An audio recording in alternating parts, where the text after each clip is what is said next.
మంచిది ప్రియులారా, దేవుని వాక్యాన్ని ధ్యానం చేద్దాం. చూడండి, కీర్తనల గ్రంథము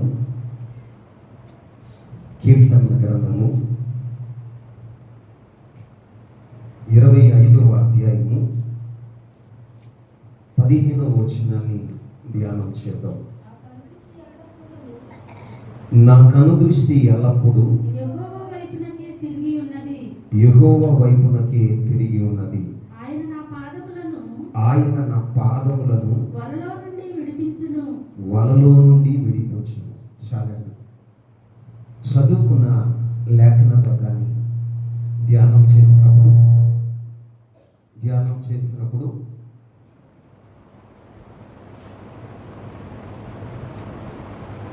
కీర్తనకారుడు అంటున్న మాట ఏంటో తెలుసా? కీర్తనకారుడైన దావీదు చెప్తున్న మాట ఏంటో తెలుసా? నా కనుదృష్టి ఎల్లప్పుడూ యెహోవా వైపునకే తిరిగి ఉన్నది.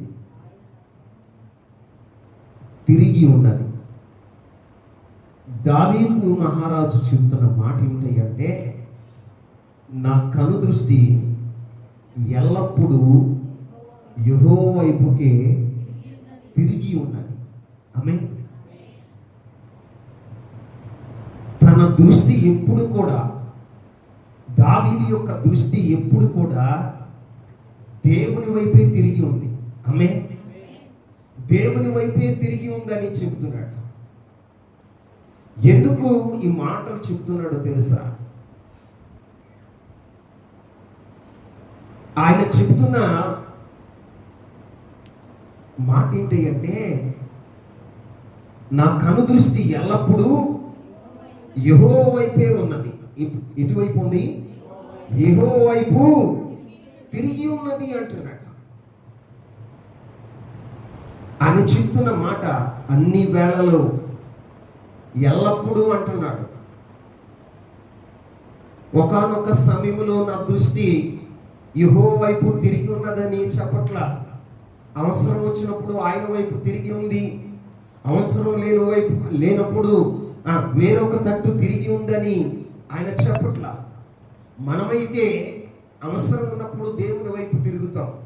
కష్టం వచ్చినప్పుడు, కన్నీరు ఎదురైనప్పుడు, హృదయంలో బాధ కలిగినప్పుడు, మన జీవితాల్లో ప్రతికూలమైన పరిస్థితులు ఏర్పడినప్పుడు దేవుని వైపు తిరుగుతాం, కానీ దేవుని వైపు చూస్తాం. కానీ దావీదు మహారాజు యొక్క దృష్టి ఎల్లప్పుడూ కూడా యెహోవా వైపు ఉందట. ఆమేన్. మన దృష్టి ఎటు ఉంటుంది అంటే, సహజంగా మన దృష్టి ఎటు ఉంటుంది అంటే లోకం వైపు ఉంటుంది. ఎటువైపు ఉంటుందండి? లోకం వైపు ఉంటుంది, లోక అధికారుల వైపు ఉంటుంది. ఇంకా మనం చూస్తే మనం ఎటు చూస్తూ ఉంటామయ్య అంటే, సంఘంలో ఎవరన్నా మంచిగా అలంకరించుకుని వచ్చారనుకో, కను దృష్టి అంతా ఎటువైపు ఉంటుంది? చెప్పరే, వాళ్ళ వైపు ఏముంటది? దేవుని సన్నిధికి వచ్చిన దేవుని వైపు చూసేవారు తక్కువ, మనుషుల వైపు చూస్తూ ఉంటారు. చూడండి, దావీదు అంటున్నాడు, ఆయన జీవితంలో ఎన్నో ఎత్తైనటువంటి అనుభవాలు, ఎన్నో లోయలు కలిగినటువంటి అనుభవాలు, తన జీవితంలో ఎత్తు పల్లాలు ఎన్నో దాటిన వాడుగా ఉన్నాడు.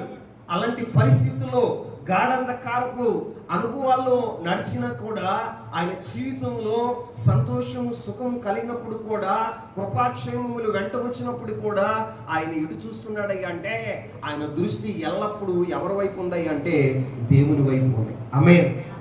ఒక విశ్వాసిగా మనం నేర్చుకోవలసిన పాఠం ఏంటంటే, మనం ఏ పరిస్థితుల్లోనైనా, కష్టంలోనైనా, సుఖంలోనైనా, శ్రమైనా, సంతోషమైన మన జీవితంలో మన దృష్టి ఎప్పుడు కూడా ఎటువైపు ఉండాలి అంటే మన దేవుని వైపు ఉండును గాక. జీవము కలిగిన దేవుని వైపు నీ కను దృష్టి ఉండగలిగితే, జీవము కలిగినటువంటి దేవుని వైపు నీ కను దృష్టి ఉండగలిగితే, నీ జీవితంలో దేవుడు అనేకమైన అద్భుత కార్యాలు చేస్తాడు, ఆశ్చర్య కార్యాలు చేస్తాడు, ఊహకందని కార్యాలు నీ జీవితంలో నా దేవుడు జరిగించును గాక. కానీ మన దృష్టి ఎటుంటది అంటే ధనవంతుల వైపు, లోకం వైపు, పదవుల వైపు, వెండి బంగారాల వైపు, ఈ లోక సంబంధమైనటువంటి బంధువుల వైపు, స్నేహితుల వైపు మన దృష్టి ఉంటుంది. కానీ జీవము కలిగిన మన దేవుని వైపు మన దృష్టి నిలిచి ఉందా? ఈ రోజున ఆలోచన చేయండి. చాలా మంది దృష్టి ఎటు నిలుస్తుంది అంటే లోకం వైపు నిలుస్తుంది. లోకంలో ఉన్నటువంటి అలంకరణ వైపు, లోక పందాల వైపు, లోక స్నేహితుల వైపు మన దృష్టి నిలుస్తుంది. కానీ మన జీవం కలిగిన దేవుని వైపు మన దృష్టి నిలుస్తుందా? ప్రియులారా, దావీదు చెప్తున్నాడు, నా కనులు ఎల్లప్పుడూ యెహోవా వైపు, నా కను దృష్టి ఎల్లప్పుడూ. ఏమంటున్నాడండి? ఒకప్పుడు కాదు, ఏదో శ్రమ కలిగినప్పుడు కాదు, శత్రువులు తరుగుతున్నప్పుడు కాదు, హృదయంలో గాయాలైనప్పుడు కాదు. ఆయన కను దృష్టి ఎల్లప్పుడూ ఎవరి వైపు ఉందో తెలుసా? జీవం కలిగిన దేవుని వైపు ఉంది. ఈ రోజున దేవుని సన్నిధిలో కూర్చున్న నీవు ఈ వాక్యం ఎక్కడి నుండి వింటున్నా నీ జీవితంలో నీ దృష్టి ఎటువైపు ఉండాలి అంటే నా ప్రభు అయిన యేసుక్రీస్తు ప్రభు వారి వైపు ఉండునుగాక. యేసుక్రీస్తు వారి వైపు ఉండునుగాక. ఎందుకు దేవుని వైపు మన కను దృష్టి ఉండాలి? దేవుని వైపు కను దృష్టి ఉంటే దేవుడు మన జీవితాల్లో ఏం చేస్తాడు? దావీదు ఎందుకు తన దృష్టి ఎల్లప్పుడూ దేవుని వైపు ఉంచాడు అని మనం పరిశీలన చేస్తే బైబిల్ చెప్తున్న మాట ఏమిటో తెలుసా? బైబిల్ చెప్తున్న మాట ఏంటి అంటే చూడండి, కీర్తనల గ్రంథము 121వ అధ్యాయము మొదటి 2 వచనాలు చదువుతాం. కీర్తనల గ్రంథము 121వ అధ్యాయము మొదటి 2 వచనాలు. కొండల తట్టు నా కన్నులెత్తుచున్నాను, నాకు సహాయము ఎక్కడి నుండి వచ్చును? యెహోవా వలనే నాకు సహాయము కలుగును. ఆయన భూమి ఆకాశములను సృజించినవాడు. ఆమేన్. ఇక్కడ దావీదు చెప్తున్న మాట ఏంటి అంటే, కీర్తనకారుడు ఇక్కడ చెప్తున్నాడు. ఆయన ఏమని చెప్తున్నాడు తెలుసా? కొండల తట్టు నా కనులెత్తుచున్నాను. ఏంటంట? కొండల తట్టు కనులెత్తుచున్నాను, నాకు సహాయం ఎక్కడి నుండి వచ్చును? ఆయనే ప్రశ్నిస్తున్నాడు. నాకు సహాయం ఎక్కడ దొరుకుతుంది? నాకు సహాయం ఎక్కడి నుంచి వస్తుంది అని చెప్పి వెంటనే ఆయన అంటున్నాడు, ఏమంటున్నాడు తెలుసా? యెహోవా వలనే నాకు సహాయం కలుగును. ఆమేన్. ఏం కలుగును? యెహోవా వలనే నాకు సహాయము కలుగును. యెహోవా వలనే నాకు సహాయము కలుగును. ఈ రోజున సైన్యం వలన నాకు సహాయం కలుగుతుంది, బంధువుల వలన నాకు సహాయం కలుగుతుంది, స్నేహితుల వలన నాకు సహాయం కలుగుతుంది అని ఆయన చెప్పట్ల. మనమైతే ఏం చేస్తామో తెలుసా? ఈ లోకంలో జీవిస్తున్నప్పుడు మనం ఏం చేస్తామో తెలుసా? మన బంధువుల వైపు, స్నేహితుల వైపు, ధనం వైపు చూస్తాం. ఎటువైపు చూస్తాం? ధనం వైపు చూస్తాం. మన జీవితానికి బంధువులు, స్నేహితులు, ధనం స్థిరంగా ఉండేవి కాదు. ఆమేన్. అవి ప్రధానం కాదు. మన జీవితంలో వారు ప్రథములుగా కాదు. మన జీవితంలో మనకి సహాయం చేసేవారు ఎవరయ్యా అంటే మన ప్రభు అయిన యేసుక్రీస్తు ప్రభువారు. ఆమేన్ చెప్పండి. మన ప్రభు అయిన యేసుక్రీస్తు ప్రభువారు. ఈ రోజున దేవుని సన్నిధిలో ఉన్న నీవైనా నేనైనా తెలుసుకోవలసింది ఏంటంటే మన జీవితానికి మూలాధారం ఎవరై ఉండాలో తెలుసా? మన ప్రభు అయిన యేసుక్రీస్తు ప్రభువారై ఉండాలి. ఆయన వైపు మనం చూసేవారుగా ఉండాలి. మన ప్రతి చిన్న అవసరతకు, మన జీవితంలో మన ప్రతి అవసరతకు ఎవరి వైపు చూడాలి అంటే దేవుని వైపు చూడాలి. ఎవరి వైపు చూడాలి? దేవుని వైపు చూడాలి. ఈయన అంటాడు, కొండల తట్టు నేను కనులెత్తుచున్నాను, నాకు సహాయము ఎక్కడి నుండి వస్తుంది? వెంటనే రియలైజ్ అయ్యాడు. వెంటనే ఆయన పశ్చాత్తాపడ్డాడు. ఎక్కడి నుంచి వస్తుంది అని చెప్తున్నాడు తెలుసా? ఆయన ఏమని చెప్తున్నాడు తెలుసా? ప్రశ్న వేశాడు, జవాబు కూడా ఆయనే చెప్తున్నాడు. ఏమని చెప్తున్నాడో తెలుసా? యెహోవా వలనే నాకు సహాయం కలుగును. ఆమేన్. నీవెందుకు ఆయన వైపు చూడాలి అంటే, నీ కను దృష్టి ఎల్లప్పుడూ ఆయన వైపే ఎందుకు నీ కను దృష్టి ఉండాలయ్యా అంటే, నీకు సహాయం చేసేవాడు నా ప్రభు అయిన యేసుక్రీస్తు ప్రభువా. నీ నిస్సహాయ స్థితిలో నీకు సహాయం చేయగలిగిన దేవుడు ఆయన ఒక్కడే, ఆయన ఒక్కడే. కాబట్టి నువ్వేం చేయాలో తెలుసా? నీవు దేవుని వైపు నీ కను దృష్టి ఉంచేవాడుగా ఉంటే ఆయన నీ జీవితంలో ఏం చేస్తాడో తెలుసా? సహాయం చేసేవాడుగా ఉంటాడు. ఎలా ఉంటాడు? సహాయం చేసేవాడుగా ఉంటాడు. మన శోధన సమయంలో మన జీవితంలో ఎవ్వరూ సహాయం చేయరు. మనం శోధింపబడుతున్నప్పుడు అందరూ మనకి దూరంగా నిలుస్తారు. కానీ మన శోధన సమయంలో కూడా సహాయం చేయగలిగిన దేవుడు ఎవరయ్యా అంటే నా ప్రభు అయిన యేసుక్రీస్తు ప్రభు వారు మాత్రమే.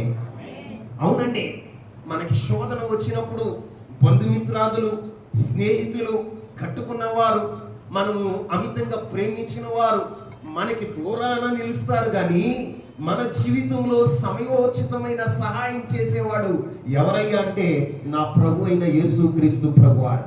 ఎందుకని చెప్తున్నానయ్యా అంటే ఆయన గురించి ఒక మాట రాయబడి ఉంది బైబిల్లో. ఒక మంచి మాట రాయబడి ఉంది. ఒకసారి చదువుతారా? హెబ్రీలకు రాసిన పత్రిక 2వ అధ్యాయము 18వ వచనాన్ని ధ్యానం చేద్దాం. తాను శోధింపబడి శ్రమ పొందెను గనుక శోధింపబడు వారికి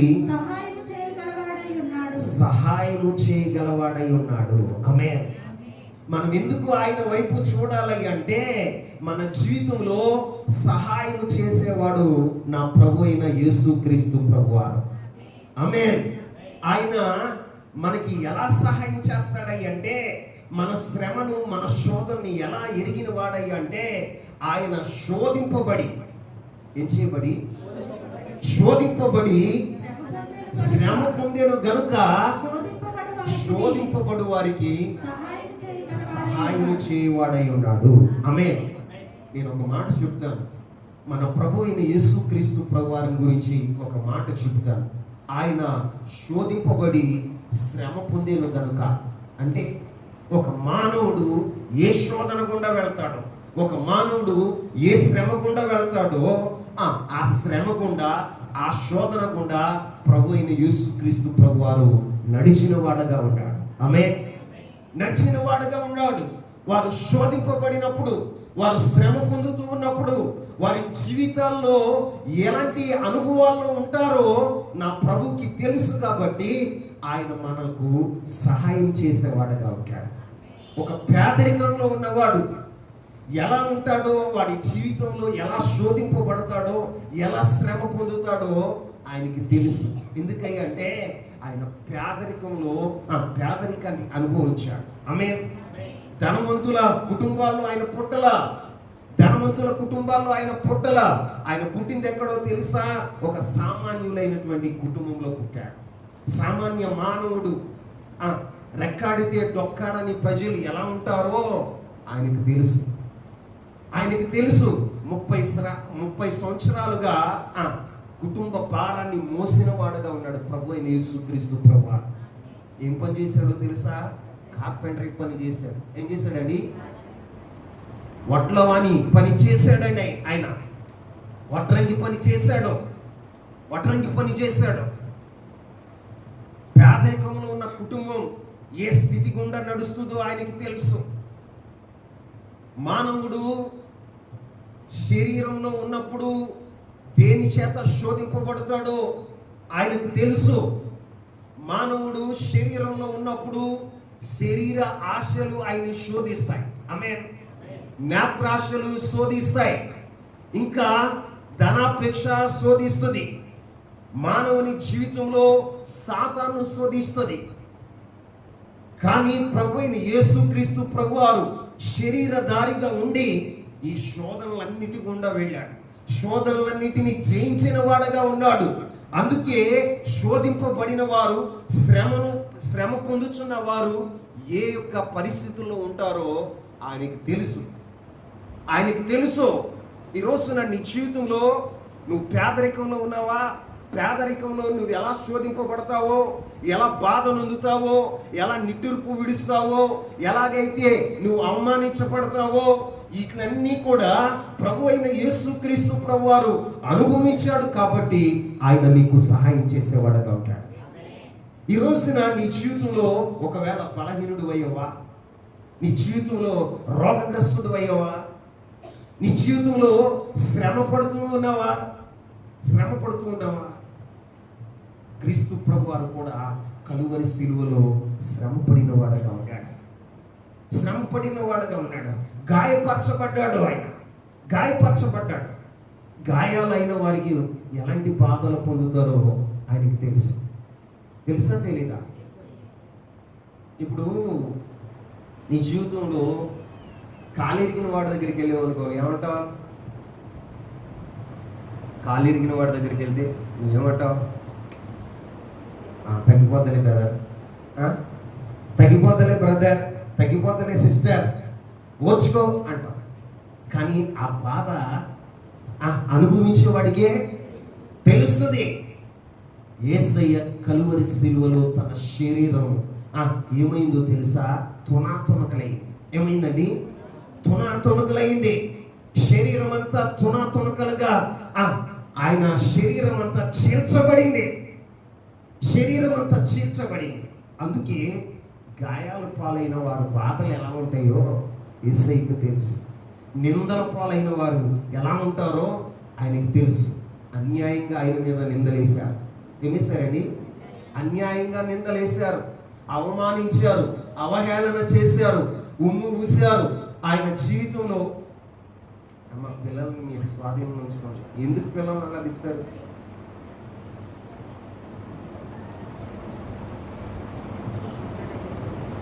ఒకసారి స్తోత్రాలు చెల్లించారు. పరిశుద్ధాత్మని ఆటంకపరుస్తున్నాను. హల్లెలూయా. రాత్రికాల సమయంలో ప్రభు శోధింపబడి శ్రమ పడుచున్న వారికి ఆయన సహాయం చేసేవాడుగా ఉంటాడు. అందుకే మన కన్ను దృష్టి ఎప్పుడు కూడా ఎవరి మీద ఉండాలో తెలుసా? జీవము కలిగిన దేవుని మీద ఉండాలి. ఎవరి మీద ఉండాలి? దేవుని మీద ఉండాలి. ఈ రాత్రి దేవుని సన్నిధికి వచ్చిన నీ కన్ను దృష్టి ఎవరి మీద ఉండాలి అంటే దేవుని మీద ఉండాలి. ఎవరి మీద ఉండాలి? నీకు శ్రమ కలిగినప్పుడు, శోధన వచ్చినప్పుడు, నీ జీవితంలో ప్రతికూలమైనటువంటి పరిస్థితులు అనుభవిస్తున్నప్పుడు ప్రతికూలతను కూడా ప్రగతిగా మార్చేవాడు నా ప్రభు అయిన యేసుక్రీస్తు ప్రభువు. ఆమేన్.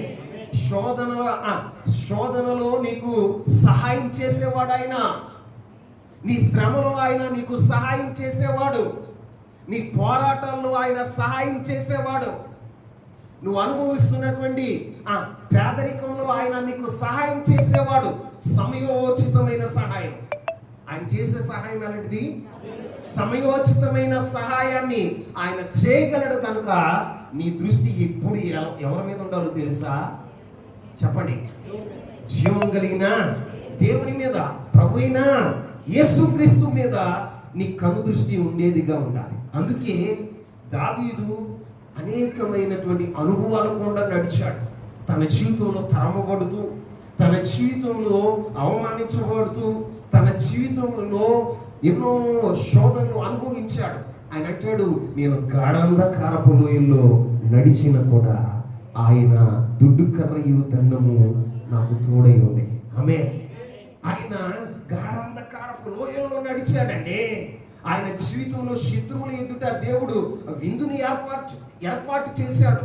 అన్ని మార్గాల గుండా ఆయన నడిచాడు. కానీ ఆయన అంటున్నాడు, ఎల్లప్పుడూ నా కను దృష్టి యెహోవా వైపే తిరిగి ఉన్నది. దేవుని వైపే ఎందుకు చూస్తున్నాడు అంటే ఆయన సమయోచితమైన సహాయం చేసేవాడు. ఆమేన్. ఈ రోజున నీ జీవితంలో కూడా సహాయం చేసే జీవం కలిగిన దేవుని వైపు నువ్వు చూడాలి. ఈ లోకంలో మనుషులు సహాయం చేసిన ఎంతవరకు సహాయం చేస్తారై అంటే కొంతవరకే సహాయం చేస్తారు. వారు చేసే సహాయం నిన్ను తృప్తిపరచలేదు. వారు చేసే సహాయం నీ జీవితంలో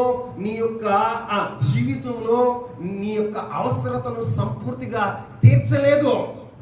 కానీ నా ప్రభు సహాయం చేస్తే సముద్రం అంతా సమృద్ధిని కలుగరించబడ్డ. ఆమేన్.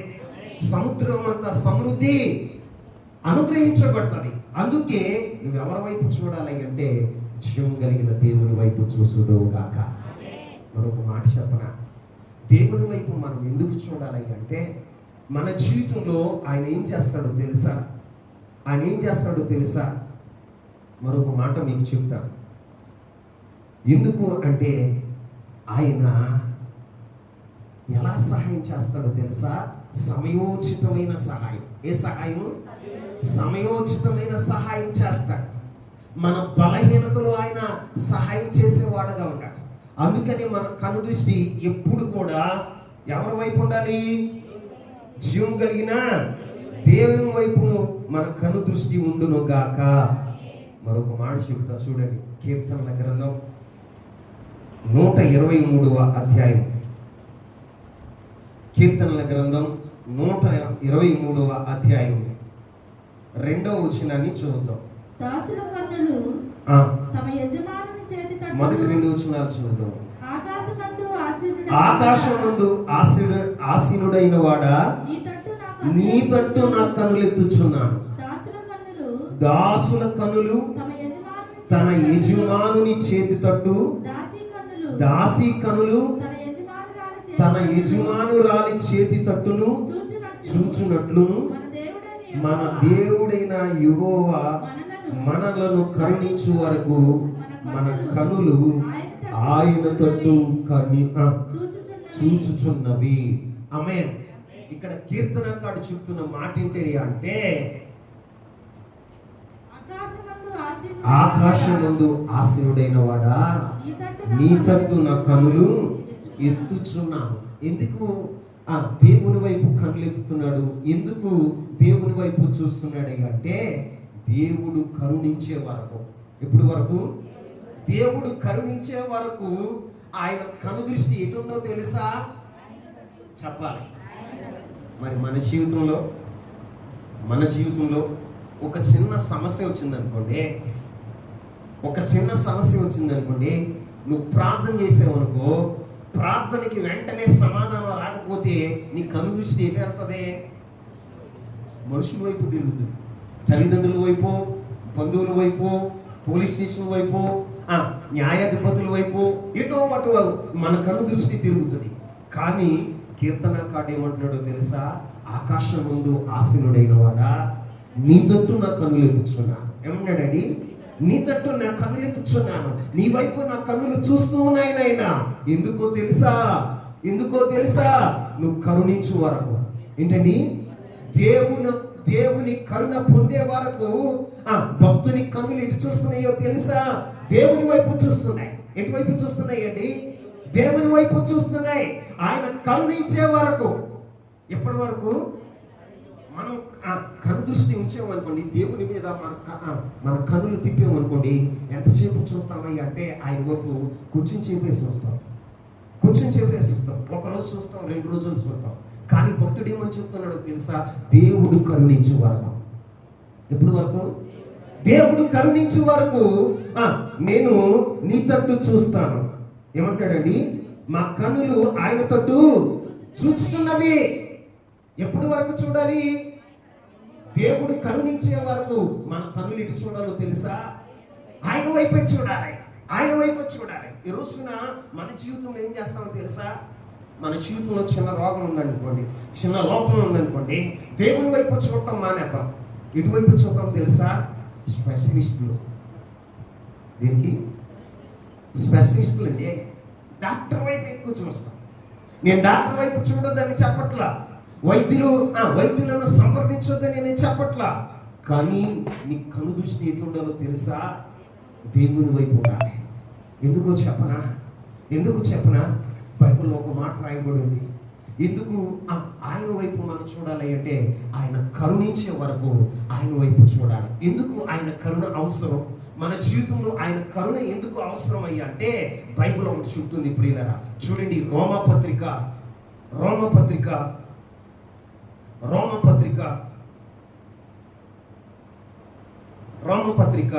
9వ అధ్యాయం 16వ వచనాన్ని చూద్దాం.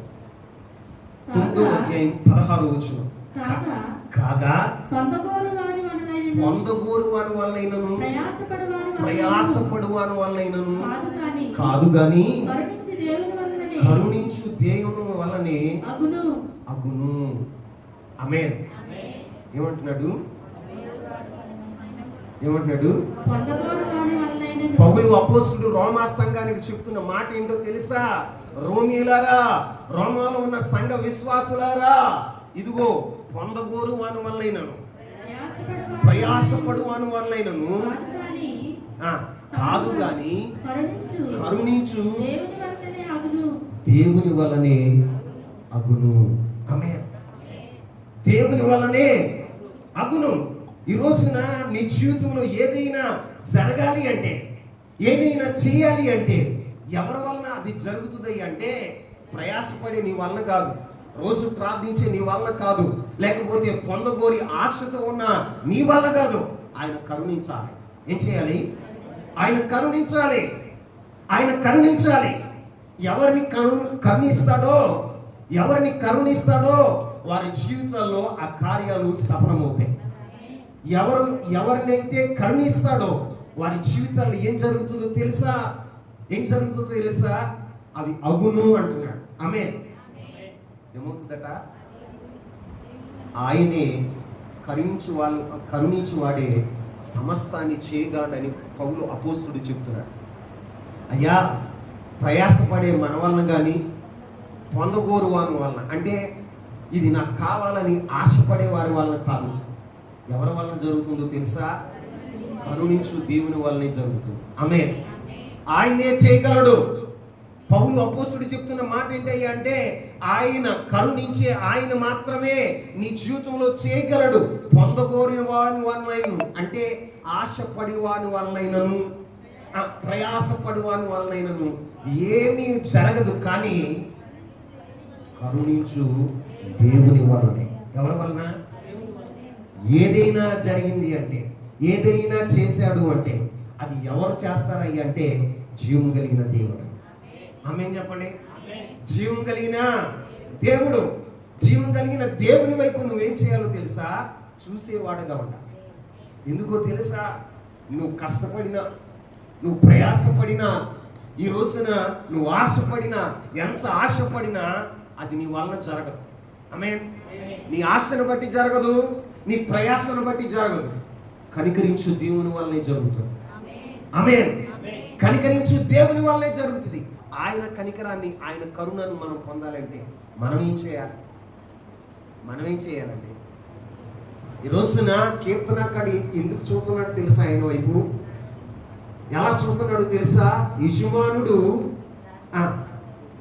దాసుడు తన యజమానుని యొక్క చేతి తట్టు చూసినట్లుగా, దాసురాలు తన యజమానురాలి యొక్క చేతి తట్టు చూసినట్లుగా దేవుడు కరుణించే వరకు ఆయన కనుదృష్టి ఆయన వైపు ఉండట. ఆమేన్. దేవుని వైపే చూస్తున్నాడట. ఆయన కరుణించే వరకు ఆయన వైపే చూస్తున్నాడట. పౌలు అపోస్తలుడు చెప్తున్నాడు దీని గురించి. అయ్యా, నువ్వెంత ప్రయాసపడినా, నువ్వెంత పొందగోరినా అది నీ వల్ల మాత్రం కాదు. ఎవరి వలన జరుగుతుంది? కరుణించే దేవుని వల్ల మాత్రమే జరుగుతుంది. ఆయనే చేయగలడు. ఆమేన్. ఆయన కరుణిస్తే ఏదైనా నీ జీవితంలో చేయగలడు. ఆమేన్.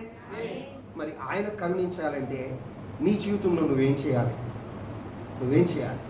ద్వితీయోపదేశ కాండం 5వ అధ్యాయం 10వ వచనాన్ని చదువుతాం. ద్వితీయోపదేశ కాండం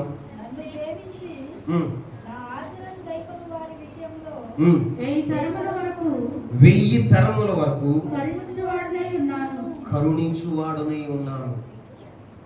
మళ్ళీ చదవండి. నన్ను ప్రేమించి నా ఆజ్ఞలను గైకొని వారి విషయంలో 1000 తరముల వరకు కరుణించువాడనై ఉన్నాను, కరుణించువాడనై ఉన్నాను. దేవుడు ఇక్కడ చెప్తున్న మాట, మీరు ఎలా ఉండాలి అంటే దేవుని ప్రేమించేవారుగా ఉండాలి. ఎలా ఉండాలి? దేవుని ప్రేమిస్తున్నాడు, నేను దేవుని ప్రేమిస్తున్నాను అని చెప్పుకుని నా జీవితంలో నేనేం చేయాలి అంటే ఆయన ఆజ్ఞలను గైకొనాలి. ఈ రోజున దేవుని ప్రేమిస్తున్నాను అని చెప్పుకుని నీ జీవితంలో నువ్వు చేయవలసిన పని ఏంటి అంటే ఆయన ఆజ్ఞలను గైకొనాలి. ఆమేన్. ఆయన ఆజ్ఞలను గైకొనాలి. ఆయన మాట సెలవిచ్చినప్పుడు ఆ మాటకు నువ్వు సంపూర్ణమైన విధేయత చూపేవాడుగా ఉండాలి. సంపూర్ణత విధేయత నీలో ఎప్పుడైతే చూడగలుగుతాడో అప్పుడు నా దేవుడు ఏం చేస్తాడో తెలుసా? 1000 తరముల వరకు. ఎన్ని తరాలు? అబ్రహామును బట్టి తరం వెంబడి తరం, తరం వెంబడి తరం, తరం వెంబడి తరం, తరం వెంబడి తరాలు, తరతరాలు దేవుడు కరుణ చూపిన వాడుగా ఉన్నాడు. దావీదును బట్టి ఆయన తరతరాలు కరుణ చూపిన వాడుగా ఉన్నాడు.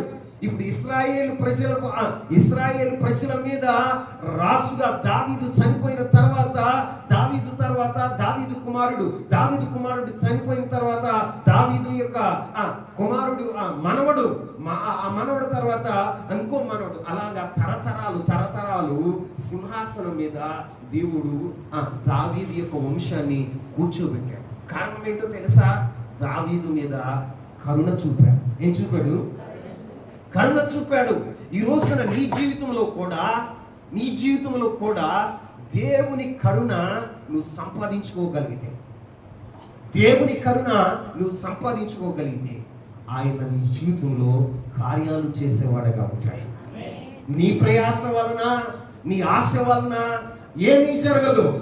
కనికరించు దేవుని వలన జరుగుతుంది. ఈ రాత్రి దేవుని కనికరం మీరు పొందుదురుగాక.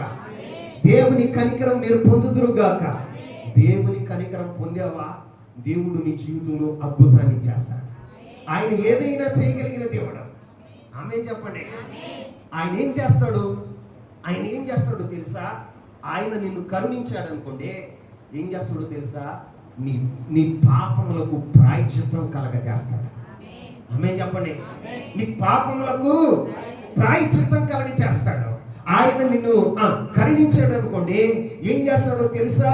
నీ జీవితాన్ని ఆయన పునర్నిర్మాణం చేస్తాడు. పాడైపోయిన నీ జీవితాన్ని, నీ కుటుంబ వ్యవస్థను, నీ ఆధ్యాత్మిక జీవితాన్ని ఆయన ఏం చేస్తాడో తెలుసా? మరలా పునర్నిర్మాణం చేస్తాడు. ఆమె చెప్పండి. ఆయన కరుణిస్తే నిన్ను తీసి పారేయడండి. పాడైపోయావు కదా అని పారేయడు, చెడిపోయావు కదా అని పారేయడు. ఆయన ఏం చేస్తాడో తెలుసా? నిన్ను ఒక నూతనమైనటువంటి నిర్మాణం, అంటే ఆయన నూతన పాత్రగా నిన్ను చేసేవాడుగా ఉంటాడు. ఒక రోజున ఇర్మియాని కుమ్మరి వాని ఇంటికి పంపించాడు. ఎవరి దగ్గరికి? కుమ్మరి వాని ఇంటికి వెళ్ళు, నేను అక్కడ నీతో మాట్లాడతాను అన్నాడు. ఇంటి దగ్గర మాట్లాడకూడదా? త్రోవలో మాట్లాడకూడదా? ఆయన వెళుతూ ఉన్నప్పుడు చెప్పొచ్చుగా. ఆయన ఏమంటున్నాడు తెలుసా? నువ్వు కుమ్మరివాని దగ్గరికి వెళ్ళు. కుమ్మరోడు ఇంటికి వెళ్ళాడు. కుమ్మరోడు ఏం చేస్తూ ఉంటాడు? కుండలు తయారు చేస్తూ ఉంటాడు. ఏం చేస్తూ ఉంటాడు? కుండలు తయారు చేస్తూ ఉంటాడు. ఇర్మియా, ఆ కుమ్మరివాన్ని చూడు అన్నాడు. కుమ్మరివాన్ని చూస్తున్నాడు. అయ్యా ఏంటయ్యా, మట్టి దొక్కుదాం, ఆ సారి మీద ఎడతాం, ఆ సారిని తిప్పటం, కుండలు తయారు చేయటం, ఇదేగా కుమ్మరోడు చేసేది. ఇంకేం చేస్తాడయ్యా అంటే, బాగా గమనించి చూడు అని ప్రభు చెప్పాడు. బాగా గమనిస్తే కుమ్మరివాడు కుండను తయారు చేస్తా ఉన్నాడు. కుండ ఆకారం వచ్చింది. ఏమొచ్చింది? ఆకారం వచ్చింది. ఆయన హృదయంలో అనుకున్న కుండను తయారు చేశాడు. పూజ చేయాలనుకున్నాడు, లేకపోతే నీళ్లు తాగి కుండను చేయాలనుకున్నాడు. రాజుగారు వాడుకుని ఫ్లవర్ బుక్కి పెట్టుకోవడానికి ఒక ముంతలాగా తయారు చేయాలనుకున్నాడు. ఘనమైన పాత్రగా చేయాలనుకున్నాడు. ఆయన హృదయంలో ఏదో ఆలోచన ఉంది, కుమ్మరివాని హృదయంలో. ఆ ఆలోచన ప్రకారంగా ఆ కుండను తయారు చేస్తున్నాడు, ఆ పాత్రను తయారు చేస్తా ఉంటే ఏమైందో తెలుసా? తయారవుతూ ఉండగానే అది మధ్యలో పగిలిపోయింది. ఏమైపోయింది? మధ్యలో పగిలిపోయింది. ఇర్మియా చూస్తున్నాడు. పాత్రను చేస్తా ఉన్నాడు కుమ్మరి ఉన్నాడు వాడు. ఇర్మియా చూస్తా ఉన్నాడు. పాత్ర అయిపోయే సమయానికి ఏమైందో తెలుసా? ఆ కుండ పగిలిపోయింది. ఏమైపోయింది? కుండ పగిలిపోయింది. కుండ పగిలిపోయేసరికి ఆ మట్టిని తీసి ఏం చేసాడు తెలుసా? మళ్ళీ మట్టిలో పెట్టి బాగా తొక్కి ఏం చేశాడని? బాగా తొక్కి ఏం చేశాడో తెలుసా? మళ్ళీ ఆ మట్టి ముద్దను తీసుకొచ్చి సారె మీద పెట్టాడు. ఏం పెట్టాడని? సారె మీద పెట్టాడు. ఈసారి ఏం చేశాడో తెలుసా? ఇంకొక పాత్రను చేశాడు. ఏ పాత్ర చేశాడు? ఆయన పగిలిపోయింది కదా అని ఆ కొండను తీసి పక్కన పారేలా. మనమైతే ఏం చేద్దాం? పగిలిపోయిన కొండను ఏం చేద్దామండి? మనం ఏమీ చేయలేం. మనం ఏదన్నా చేయగలమా? ఏమీ చేయలేం. ఆ యొక్క కుమ్మరివాడు మాత్రం చేయగలడు. కొండలు చేసేవాడు మాత్రం చేయగలడు. మరొక పాత్రను చేశాడు. ఏం చేశాడండి? మరొక పాత్రను చేశాడు. ఈ రాత్రి నీతో చెప్తున్న మాట ఏంటి అంటే, దేవుని హృదయంలో నిన్ను గురించి, నీ కుటుంబాన్ని గురించి ఉన్నతమైన సంకల్పాలు ఉన్నాయి, ఉన్నతమైన ఉద్దేశాలు ఉన్నాయి. నిన్ను ఒక ఘనమైన పాత్రగా, నిన్ను ఒక అమూల్యమైన పాత్రగా, నిన్ను ఒక ఖ్యాతి నొందినటువంటి పాత్రగా నా దేవుడు చేయాలనుకున్నాడు. సమాజంలో నీకు ఖ్యాతి కలిగినటువంటి ఓ పాత్రగా, ఘనమైన పాత్రగా దేవుడు ఒక ప్రశస్తమైనటువంటి పాత్రగా దేవుడు నిన్ను చేయాలనుకున్నాడు. కానీ నువ్వేం చేసావో తెలుసా? దేవుని చేతిలో నేను విడిపోయిన వాడుగా ఉన్నావు, పగిలిపోయిన వాడుగా ఉన్నావు. నీ ఆత్మీయ జీవితాన్ని విడిచిపెట్టిన వాడుగా ఉన్నావు. నీ ఆధ్యాత్మిక జీవితంలో పడిపోయిన వాడుగా ఉన్నావు, పతనమైపోయిన వాడుగా ఉన్నావు, చెడిపోయిన వాడుగా ఉన్నావు. కానీ నీ జీవితం యేసయ్య చేతిలో ఉంటే నువ్వు పడిపోయినా, పగిలిపోయినా, ఎంత దౌర్భాగ్యపు స్థితికి నువ్వు దిగజారిపోయినా, ఆయన మరలా నిన్ను ఒక నూతన పాత్రగా ఆయన చేయగలడా? చేయగలడు. మనుషులు అలా చేయగలరా? చెప్పండి, చేయగలరా? కరుణించు, కరుణించు. దేవుని వల్ల జరుగుతుంది. ఆయన కరుణిస్తే ఆయన ఏమైనా నీ జీవితంలో చేయగలడు. ఆమేన్. ఏం చేయగలడంటే, పాడైపోయిన నీ జీవితాన్ని మరొక నూతన పాత్రగా చేయగలిగినాడు. ఘనమైన పాత్రగా ఆయన రూపుదిద్దగలిగిన వాడు. వాస్తవానికి సమాజంలో, కుటుంబంలో, నీ యొక్క స్నేహితుల మధ్యన, నీ బంధుమిత్రాదుల మధ్యన నీవు పగిలిపోయిన కొండవే. నువ్వు పగిలిపోయిన కొండవు. పాడైపోయింది నీ జీవితం. వారి దృష్టిలో విలువలేంది, హీనమైంది. కానీ దేవుడు ఏం చేస్తాడో తెలుసా? ఆ కొండనే ఘనపరిచేవాడుగా ఉంటాడు. ఆ కొండకే ఖ్యాతినిచ్చేవాడుగా ఉంటాడు.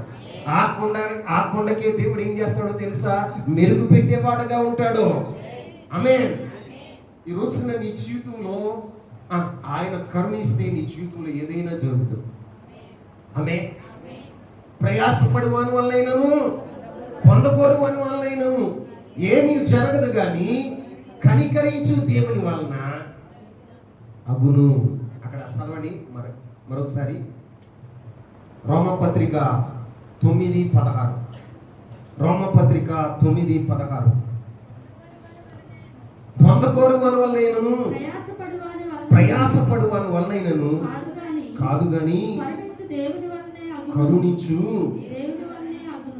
దేవుని వల్లనే అగును. ఆమేన్.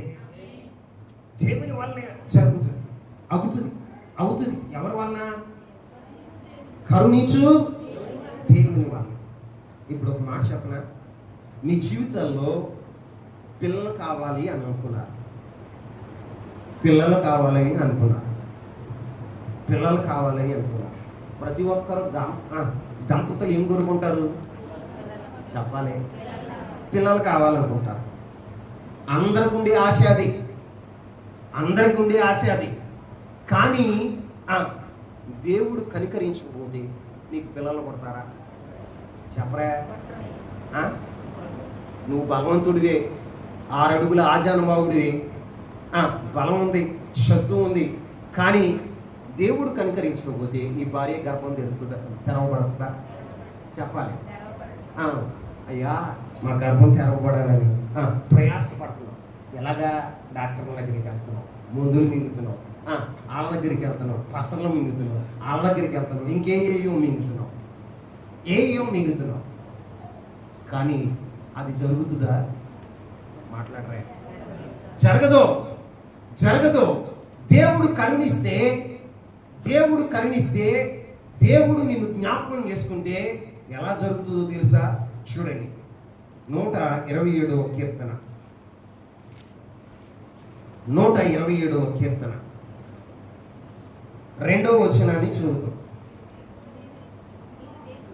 మీరు వేకువనే లేచి చాలా రాత్రి అయిన తరువాత పండుకొనుచు కష్టార్జితమైన ఆహారము తినుచుండుట వ్యర్థమే.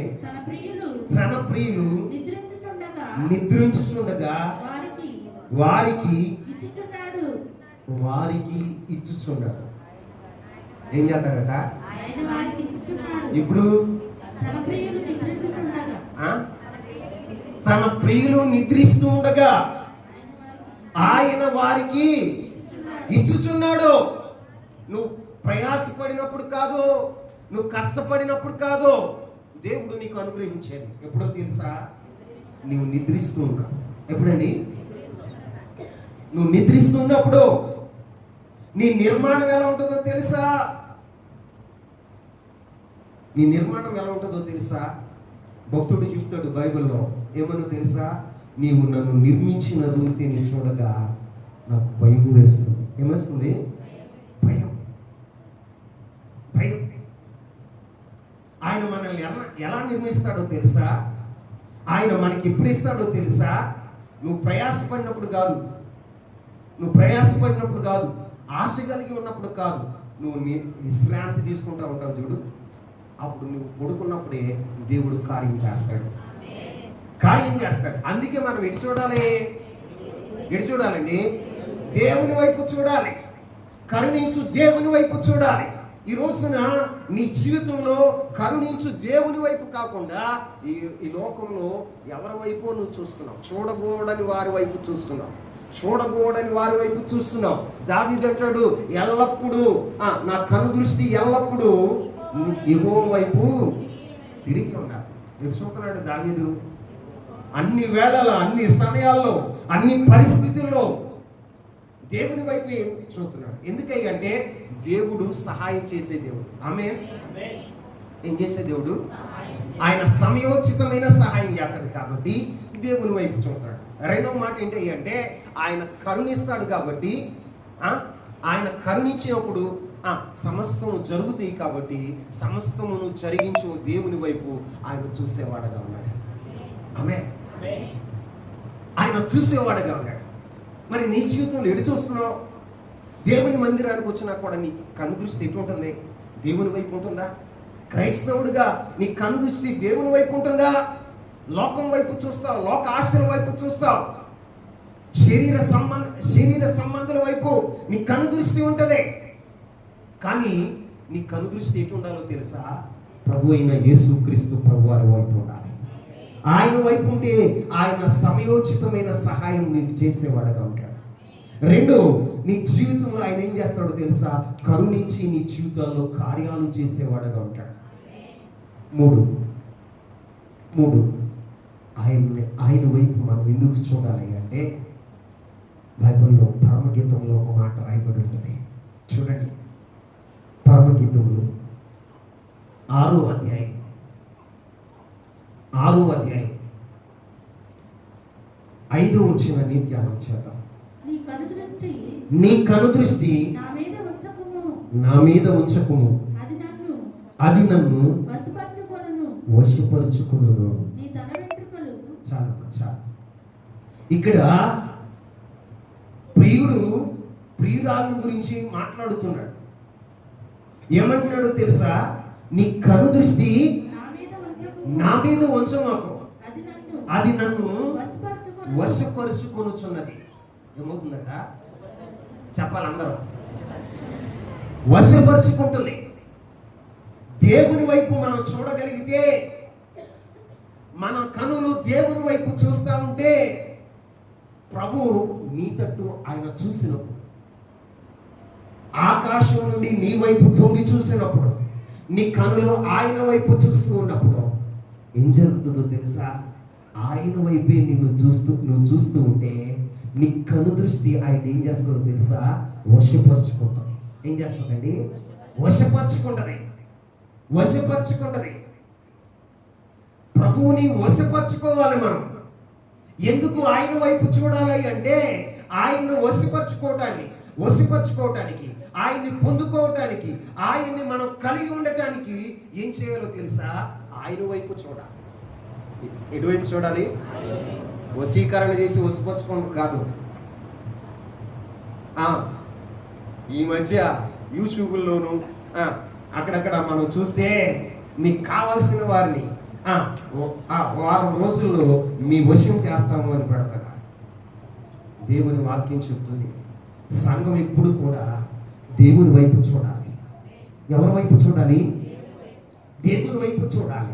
ఏ పరిస్థితుల్లోనైనా, ఏ కష్టకాలంలోనైనా, ఏ క్షేమ స్థితిలోనైనా సంఘం ఎప్పుడు ఇటు చూడాలి అంటే దేవుని వైపు చూడాలి. దేవుని వైపు చూస్తే, సంఘము దేవుని వైపు చూస్తూ ఉంటే, ఆశ కలిగి ఆయన వైపు చూస్తూ ఉంటే, ఆయన యొక్క సౌందర్యాన్ని చూస్తూ ఆయన వైపు చూస్తూ ఉన్నాం అనుకోండి, ఆయన కనుదృష్టి మన మీద అలా చూడగానే, ఆయన కన్నులు మనల్ని చూడగానే మన కనుదృష్టి అంట ఆయన వశపరుచుకుంటాడు. ఆమె వశపరుచుకోవటం అంటే మన సొంతం.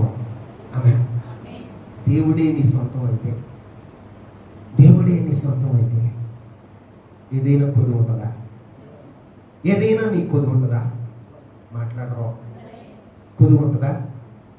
కొద్ది ఉండదు. ఈరోజు నీ జీవితం అరణ్యంలాగా ఉండొచ్చు. ఆయన అరణ్యంలో కూడా త్రోవను కలగచేయగలరు. ఆమె త్రోవను కలగచేయగలరు. ఈరోజు నీ జీవితంలో ఆయన నీ వశం ఏమవ్వాలి? మనుషులను వశపరుచుకోవాలని ప్రయత్నం చేయమాకు. మాయ మాటలు చెప్పి మత్తు మందులు పెట్టి వశపరుచుకోవాలని ప్రయత్నం చేయమాకు. నువ్వు వశపరుచుకోవాల్సింది ఎవరినై అంటే ప్రభు అయిన యేసుక్రీస్తు ప్రభువాన్ని. ఎవరిని? ప్రభు అయిన యేసుక్రీస్తు ప్రభువాన్ని. ఒక మాట మీకు చెప్తా, ఒక ఉదాహరణ నాకు గుర్తొచ్చి. ఒక రాజు గారు ఒక రోజున వేటకు వెళ్ళాడు. ఎక్కడికి వెళ్ళాడు? వేటకు వెళ్ళాడు. సైన్యం అంతా ఎక్కడో సిగ్గుపడిపోయింది. ఆయన వేటాడుతూ అన్ఎక్స్పెక్టెడ్గా ఒక లోయలో పడిపోయాడు. ఎక్కడ పడిపోయాడు? లోయలో పడిపోయాడు. ఆ లోయలో ఏముందని అంటే సింహం ఉంది. ఏముంది?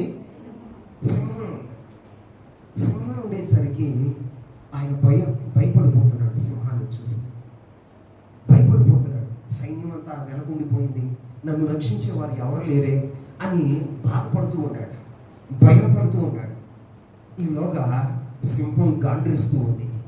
దాని గాండ్రింపుకు భయపడిపోతున్నాడు. ఎటు తోచని పరిస్థితులు, కలవరం. ఆయన జీవితంలో చాలా భయక్రాంతుడయ్యాడు. ఈలోగా సింహం ఆయన మీద దాడి చేయడానికి రాబోతుండగా ఎక్కడి నుంచి వచ్చారో ఇద్దరు యవనస్తులు ఏం చేస్తారో తెలుసా? సింహం మీద తిరుగుబాటు చేసి సింహాన్ని చంపేశారు. ఏం చేశారని? సింహాన్ని చంపేశారు. సింహాన్ని చంపి రాజుగారిని రక్షించారు. ఏం చేశారు?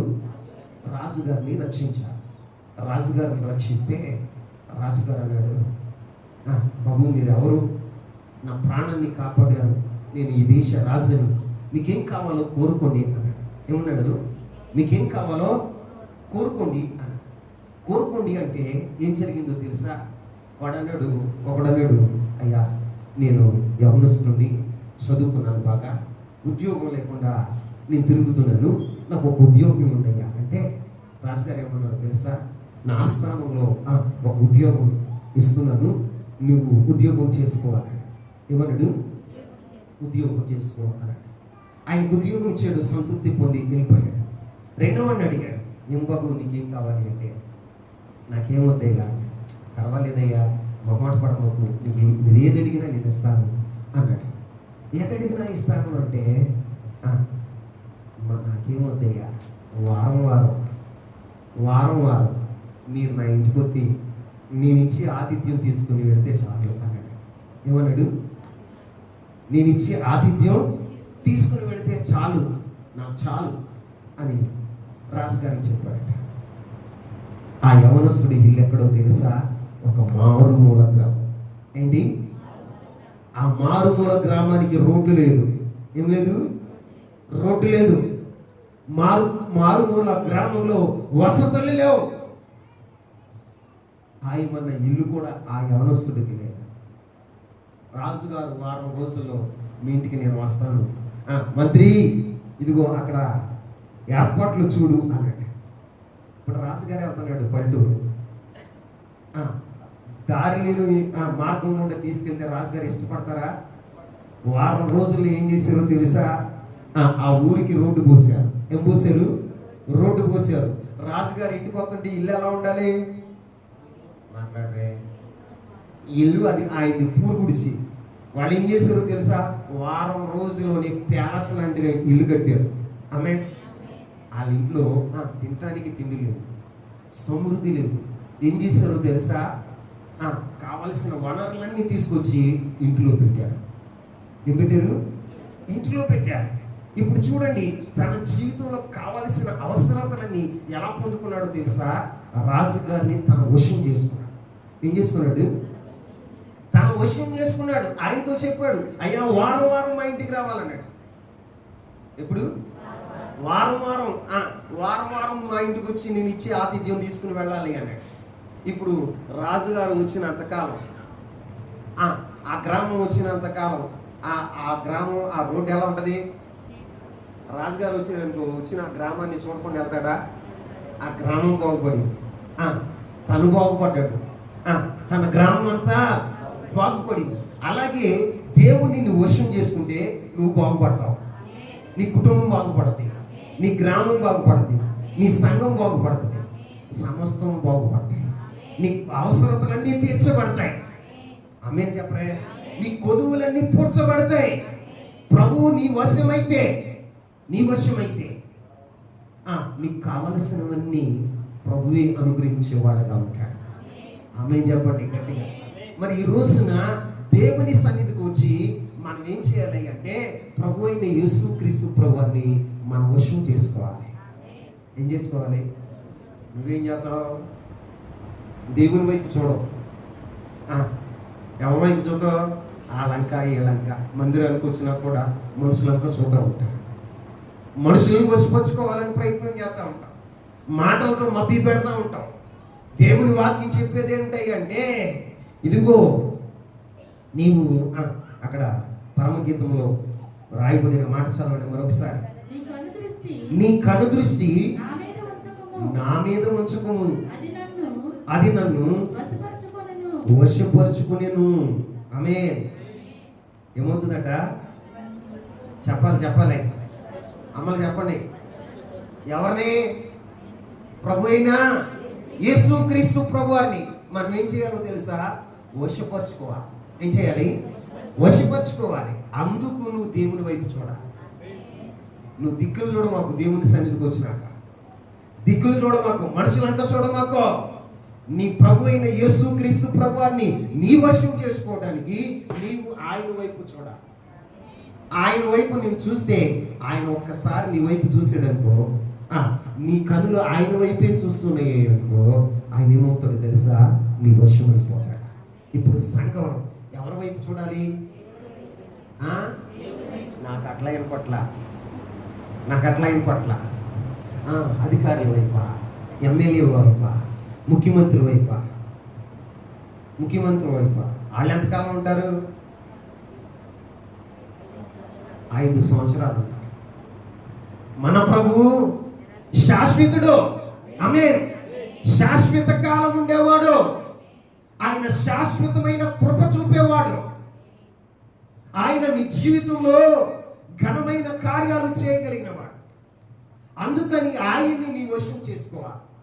ఆయన్ని నీ వశం చేసుకోవడానికి నువ్వు చేయవలసిన పని ఏంటంటే, నీ కను దృష్టి ఎల్లప్పుడూ ఆయన వైపు ఉండాలి. ఆమేన్. ఎవరి వైపు ఉండాలి? ప్రభు అయిన యేసుక్రీస్తు వైపు. అని చెప్పండి. ప్రభు అయిన యేసుక్రీస్తు వైపు నీ కను దృష్టి ఉంటే ఆయన నీ వశం అయిపోతాడు. ఆయన నీ వశం అయితే నీకు లోట్లు ఉంటాయా? ఒక రాజుగారే మన ఇంటికి వస్తే మన ఇంట్లో లోటులన్నీ తీర్చగలిగితే, ఒక మానవుడే మన యొక్క అవసరతలన్నీ తీర్చగలిగితే, మన ప్రభువు, మన రక్షకుడు, మన కొరకు ప్రాణం పెట్టిన దేవుడు మన వశమైతే మన అవసరతలు ఉంటాయా? ఉంటాయా? అందుకే దావీదు దేవుణ్ణి వశపరచుకోవాలి. ఎవరిని? దేవుని వశపరచుకోవాలని ఎల్లప్పుడూ ఆయన కన్ను దృష్టి ఎవరి వైపు తిరుగుతుంది? మౌనిగా ఎవరి వైపు తిరుగుతుంది? దేవుని వైపు తిరుగుతుంది. వీడు చూస్తున్నాడు, దేవుని వైపు చూస్తున్నాడు. ఎందుకంటే దేవుడు సమయోచితమైన సహాయం చేస్తాడు. దేవుడు ఏం చేస్తాడో తెలుసా? మీ జీవితంలో కరుణిస్తాడు. ఏం చేస్తాడు? ఆయన కరుణించే దేవుడు. ఆయన కరుణించు వాని వలన సమస్తం జరుగుతాయి. కాబట్టి ఆయన ఏం చేస్తున్నాడో తెలుసా? దేవుని వైపు చూస్తున్నాడు. అంతేకాదు, ఆయన్ని వర్షించుకోవాలి. ఎవరిని?